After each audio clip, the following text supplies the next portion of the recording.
No, this is not a story about an old TV show. Rather, this story is about what not to do if your wife doesn't know about it. At age 29, I, Van Mitchell, was a reasonably happily married man. My wife, Gloria, age 28, is an intelligent, personable woman whom nature has gifted with a nice set of breasts large enough to be noticed by even the casual observer. The one constant sore spot in our marriage was my desire to have children as soon as possible. She had no such desire. The other two characters in my story are Britta, sublime in Gaelic and Norwegian, Thomas Nielsen, 32, and her husband Carl, 36. Britta worked for the same company as me. I as a computer engineer, she as a human resources manager. Britta is the type of woman that, if you had the opportunity to date, you would probably fall in love with. She's sweet, smart, competent at everything she does, and stunningly beautiful. At 6 feet tall, she may be too tall for some guys since my height is 6 feet 4 inches. That's not a problem for me. I have often fantasized, but only fantasized about seeing Britta naked. Although Britta and I were not good friends at the beginning of this story, we were friendly with each other. A group of 12 employees went out for pizza once a month at lunchtime, and she and I were often in that group. We even sat next to each other twice. My only real one-on-one contact with her occurred when her computer went down at a very inopportune time. Normally, someone from the IT department would immediately help the HR manager with her computer, but that day the flu was running rampant in the IT department, and the only 2 employees who were not sick were tasked with a system-wide upgrade that could not be postponed because possible malware had been discovered on the system. Since Britta and I had been with the group for lunch 2 days earlier, she, in a panic, called me. I immediately went to her office, fixed the problem in 10 minutes, ran diagnostics on her computer since I was there anyway, and she was okay with it and was able to extend the 15-minute job to a half hour of pleasant conversation. While there's no need to go into all the character relationships from elementary school, bus size or boyfriend size or favorite color, I need to tell you a little about myself to make this story realistic, so you'll believe it anyway, ALOLLL. I'm usually intellectually lazy. While I had enough innate intelligence to graduate from a decent engineering school, I spent most of my time playing basketball, chasing women, working out, and drinking. I don't do any of those things anymore, except for working out, which I do 5 days a week. I do my job pretty well, but I'm not a fanatic, and I don't do much more than I should. As a purebred male, I occasionally look at porn on the internet. My wife knows. Browsing through a new website containing photos and a few videos of female amateurs, I saw what was, to my taste, the best body I had ever seen in my life. The woman had long legs with killer thighs, a perfect firm ass, spectacular round breasts, a flat stomach, and a shaved crotch with prominent labia that seemed to almost stick out of the screen and say, "Take me." The photos were obviously taken with a hidden camera and the goddess's face was blurred out with a computer or phone app. There were about half a dozen photos of her, which I immediately copied and saved in a best photos file on my home laptop. The only photo that didn't have the goddess's face blurred was the one that didn't show her face. It was my favorite photo. All the while, I looked at the goddess photos several times a week. If I looked at the back of it too often, it ended up making me want to fuck Gloria immediately, for a month. Of course, all I could do was, for now, just watch. Our company loves to host family events. On a Saturday near the beginning of July, we had a party at a boarding house with all sorts of fun activities, including a pool. After a few friendly games of volleyball, I was sweating and decided to take a swim. So I changed into my bathing suit, took a quick shower so as not to contaminate the pool water, and went out to the pool deck. I saw my wife, Gloria, who looked very sexy in a bikini that I deemed too small for a corporate event, sitting in a chaise lounge, sipping a Mai Tai, and talking to other women. I gave Gloria a quick kiss, walked to the deep edge of the pool, and did a perfect, in my opinion, the violent splash of water it caused is best never repeated, swan dive from the top.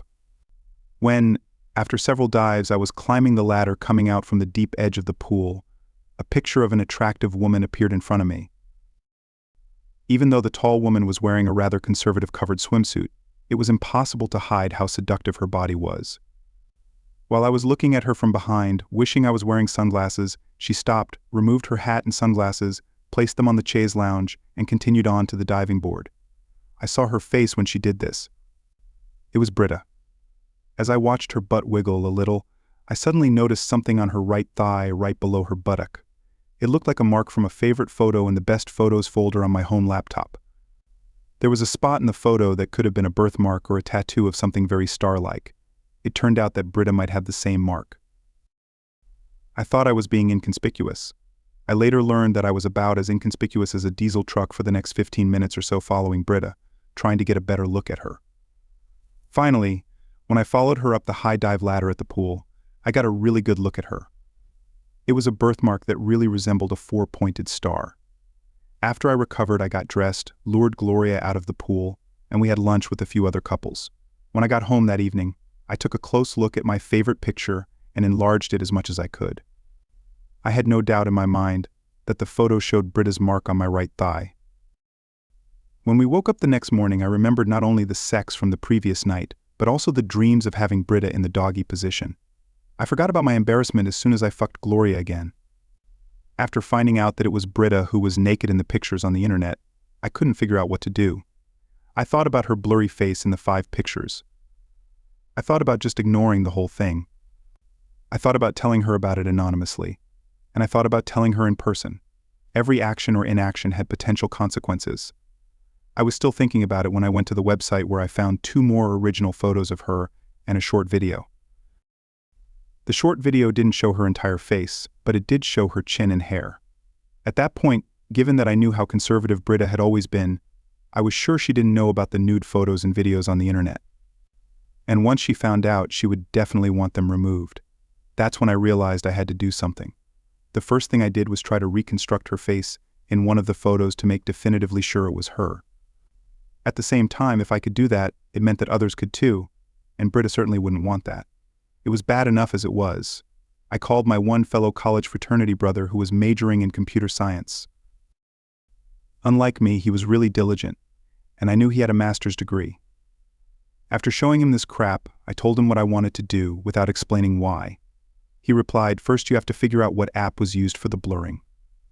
Once you figure that out, contact me and I'll send you the appropriate software tool." He then gave me instructions on how to identify the blurring application, warning me that it would take a long time. After working about 15 to 20 minutes a night for a week, I finally found the right app. That Friday I sent my fellow man an encrypted email, got the right tool as an attachment to his reply, and then took the time to perform the recovery. We had a busy weekend, and it wasn't until Sunday night that I used the tool as instructed by my fellow man. I used the most provocative photo I could find where her face was blurred. After a few minutes, it was no longer blurry. It was Britta. She looked sexy as hell. I made Gloria go to bed early. By Wednesday afternoon the following week, after a little introspection, I decided the best approach was to give Britta the open source information in person. An anonymous email, even if sent to her personal email address rather than her company's, could have been problematic. I really liked Britta, and if she had killed the messenger, I would have been sorry, but it was the right thing to do. As luck would have it, Wednesday was one of our pizza days. Both she and I attended, but didn't sit next to each other. During the 3-block walk back to our office, I separated her from the crowd, and after a little chit-chat, I took a deep breath. "Britta, there's something really important I need to talk to you about. Do we have time this weekend so we can meet alone for 20 minutes tops?" I'm thinking, Van, what's the matter? "I'm sorry, but I won't feel comfortable saying anything about it until we're in private." I guarantee it's something you need to know. Apparently she saw the serious look on my face and the drops of sweat that protruded from my forehead. Because after a pause, she said, "Okay, I'm working out at Planet Fitness in Chesterfield on Saturday morning. I'll be done at 9:30, and we can go to the park behind the building and talk. If you want, you can join me at 8 a.m. as a guest."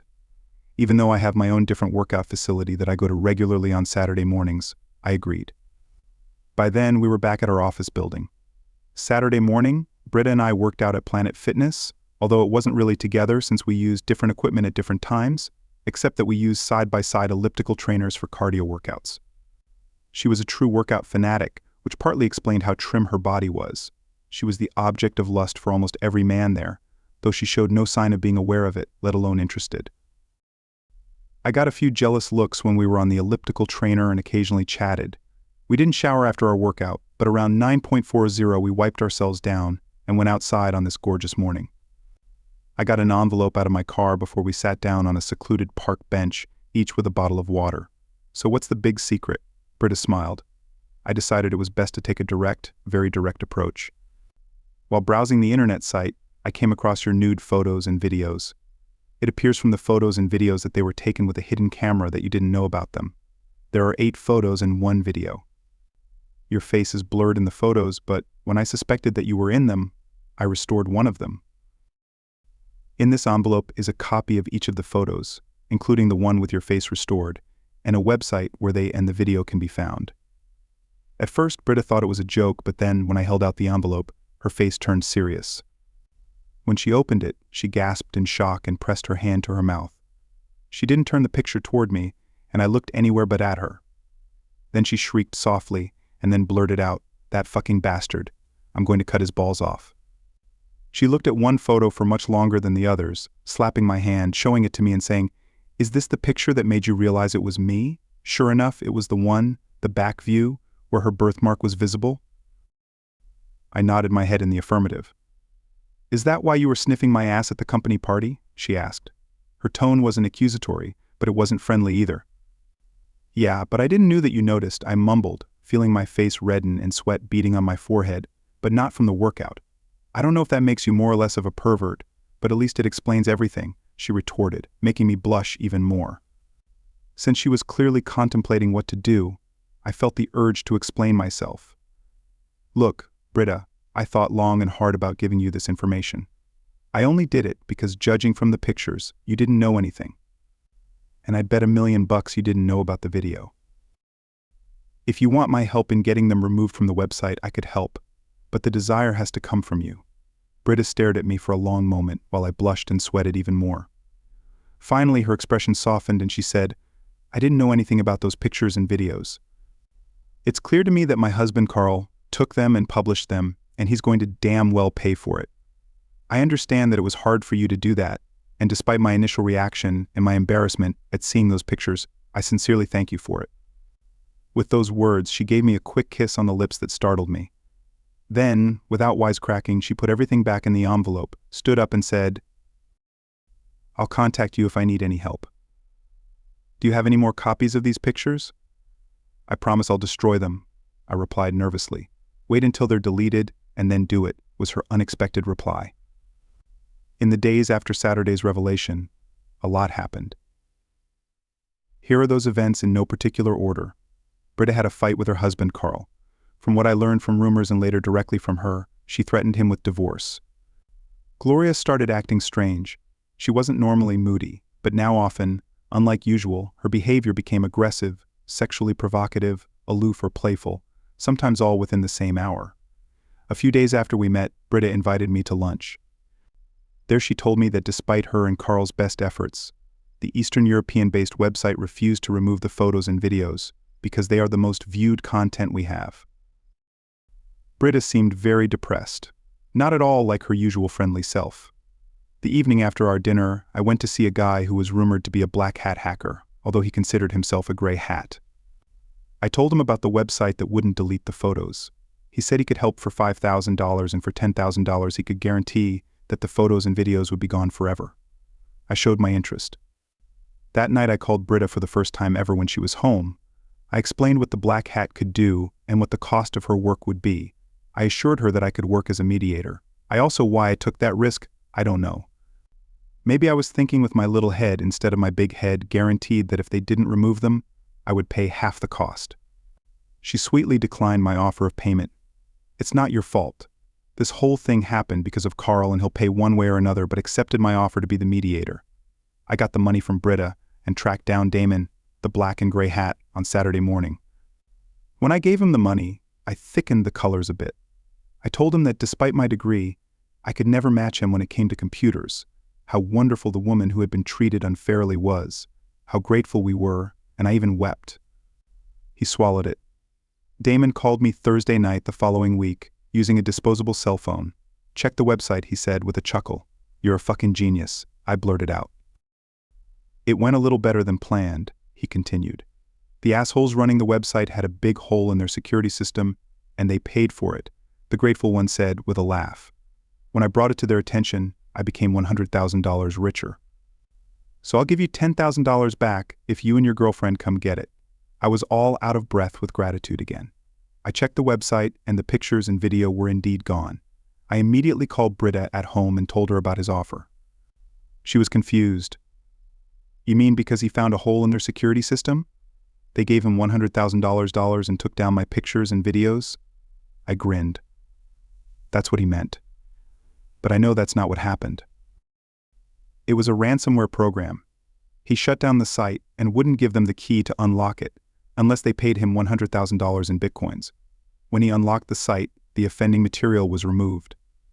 Holy shit, was her response. Saturday morning we went to see Damon together. I knew damn well he just wanted to see her in the flesh, and I prepared her for how to proceed. We want this guy on our side, I smiled. Britta played it right, complimenting Damon and giving him 2 big hugs. Since she was 10 times more beautiful than any woman who had ever touched him in his entire life, he had a smile as wide as the Mississippi. As we were leaving, she told me no way in hell I'm going to tell my asshole husband I got the money back. It's going to be hidden in the company's safe in HR. When I dropped her off at her house, there were tears in her eyes and she said, "You have no idea how grateful I am," and then gave me a quick and then a long kiss on the lips. I vowed never to wash my face again. So by now you may conclude that this story has a happy ending for all involved. But don't let yourself be fooled. If you've lived long enough, you should know that no good deed goes unpunished. On Saturday I was feeling really good. However, I was still puzzled by Gloria's mood swings, as she went through about 10 different changes throughout the day and night on Saturday. We had a great time at the dance club with friends despite her mood swings, and slept well when we got home. As I was falling asleep, however, the thought occurred to me that although Gloria and I had slept together often since her moodiness had started, we hadn't actually made love, which we usually did before. Gloria wasn't home as I got up on Sunday morning, which was a little odd. She had left a cryptic note, "Need to run some errands." She came back around 2 o'clock and immediately took off her top and shoved her breasts in my face. I, of course, enjoyed it very much. After ripping off Gloria's shorts and panties, I headed straight for her honeypot. I didn't know why she was so sexually provocative this day, but she was like I never remembered her. I gave Gloria everything I had while she uncharacteristically let out an uncharacteristic whimper, straddling me tightly with her hips and bouncing with more fury than I could remember. We finished in perfect sync, which obviously doesn't always happen, and had we lived near a cemetery, her scream would have woken the dead. As we were both resting after sex, she got an angry look on her face and asked, "What did you like better?" I looked at her puzzled, standing up and leaning on my elbow. "What?" Such was my intelligent reply. "Well, since you obviously fucked that slut Britta, I thought I should hook up and let you finish in sloppy seconds," she replied with a devilish grin. "What the hell are you talking about?" I asked, raising my voice but not yelling yet, as I thought and hoped that she might be joking. "Don't play innocent, motherfucker," she growled, actually throwing it in my face for the first time in our entire relationship, knowing I'd never hit her in anger. "A week ago you were seen making out with that slut in the park, and yesterday you went off with her to who the hell knows where and got other kisses. And then, of course there are, or rather were, nude pictures of her in your desk drawer.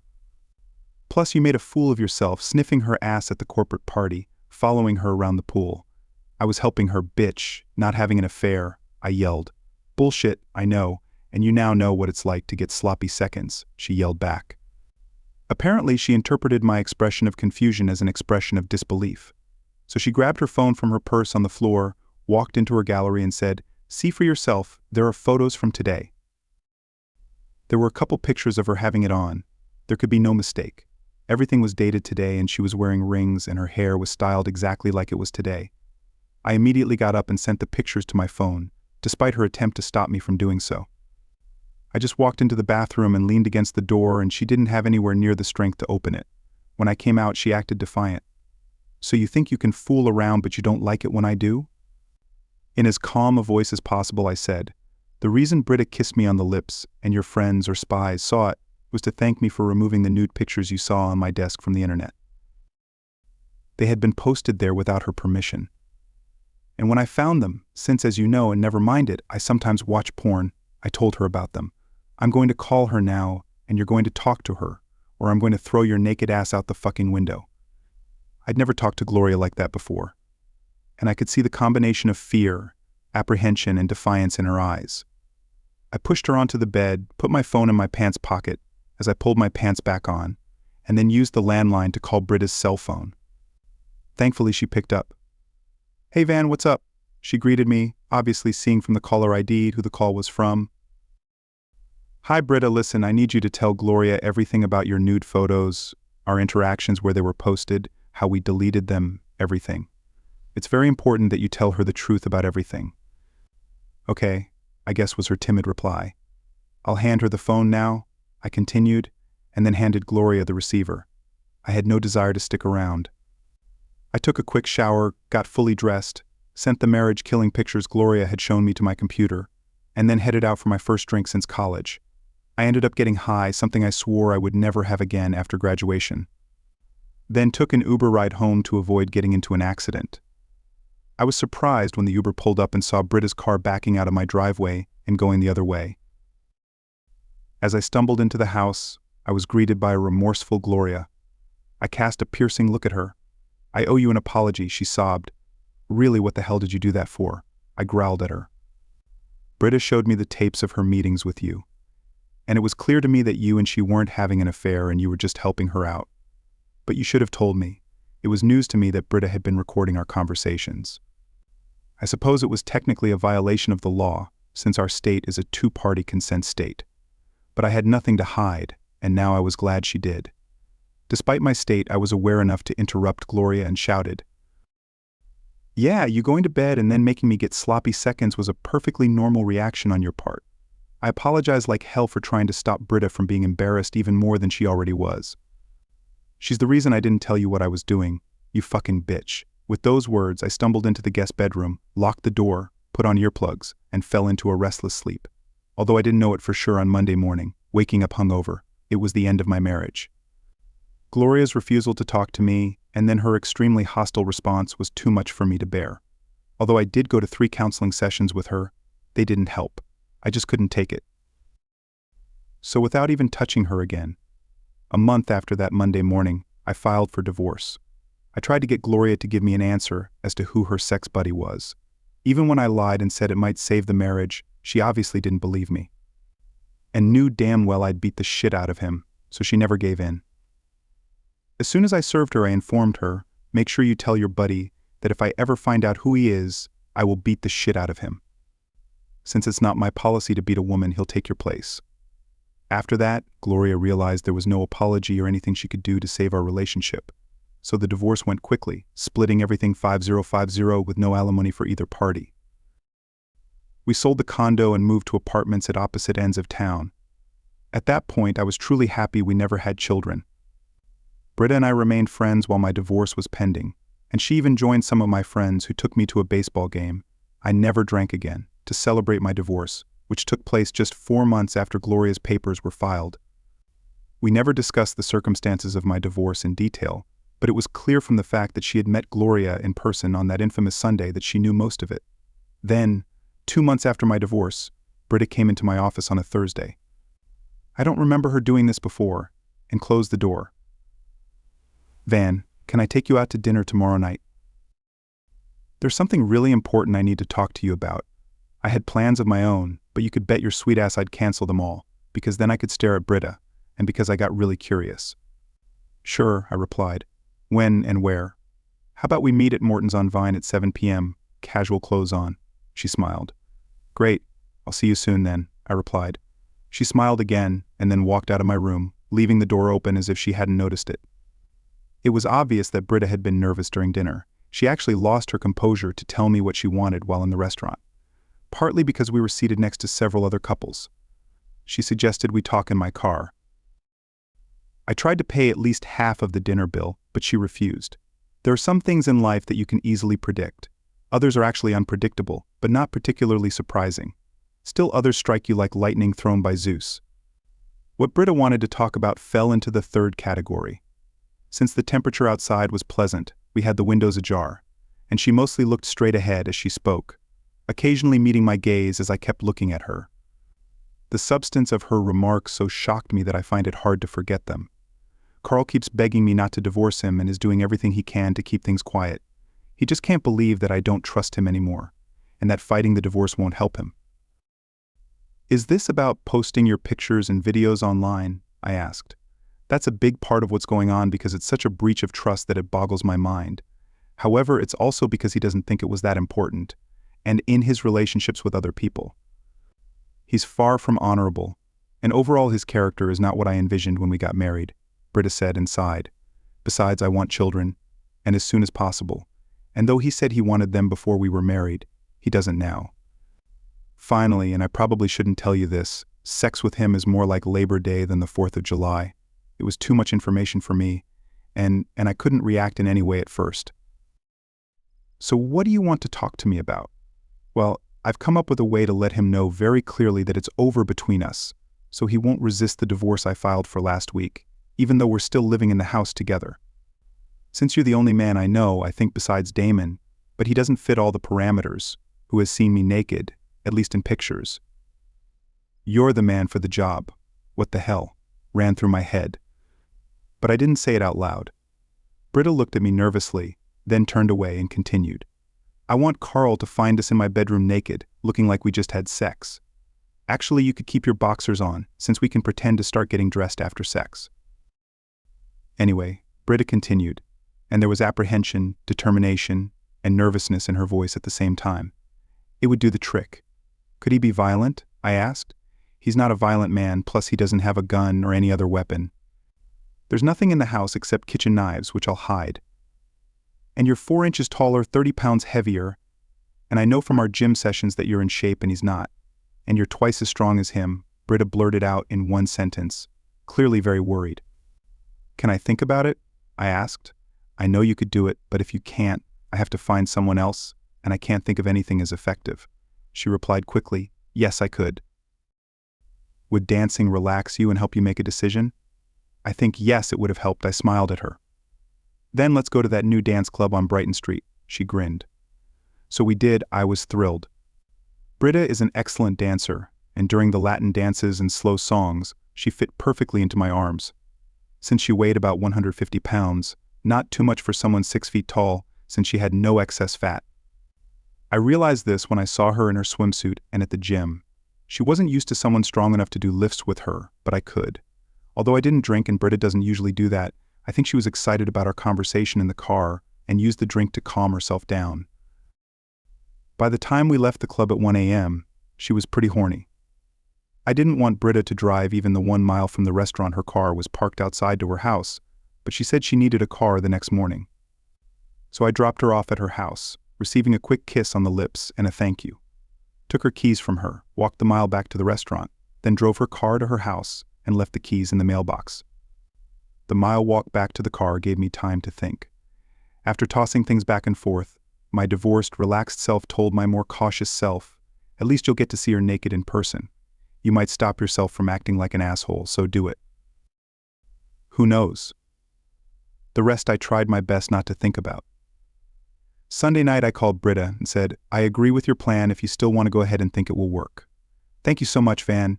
Yes, I want to do it and I know it'll work. She practically smiled over the phone. So on Friday I was at Britta's house by 4 p.m. I was nervous, Britta was nervous. Even the inanimate objects in the master bedroom seemed nervous as we waited for Carl to come home. I must have asked 4 or 5 times when he was likely to arrive, but Britta wasn't offended that she had to answer so often. Perhaps because of her nervousness, she didn't remember me asking her before.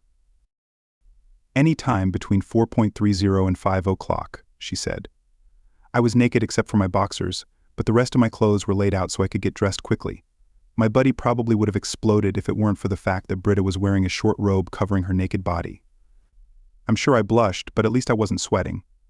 Around 4:40 we heard the outer garage door open, then the inner garage door opened and closed, and something that looked like a briefcase was placed on the kitchen table. When we heard footsteps on the stairs, Britta took off her robe as planned. I pretended to put on the first pant leg of my pants. I tried not to look at Britta, but it was impossible. She looked even better in real life than she did in the photos. It was clear there was no reason to tweak her pictures. Carl pushed open the ajar door of the master bedroom, asking Britta, "Are you in here?" When he walked in, his eyes popped out of his orbits. Britta awed, good play, and then said, "I'm sorry you had to see that, Carl, but I told you it was over between us. You had to accept that." An unhappy expression came over his face that, if I hadn't known all the many good reasons why Britta was divorcing him, would have made me feel sorry for him. He sighed heavily, making a sound that was something between a squeal, a sob, and a cry, staggered for a few seconds, then turned and walked away. We froze as we heard him go down the stairs.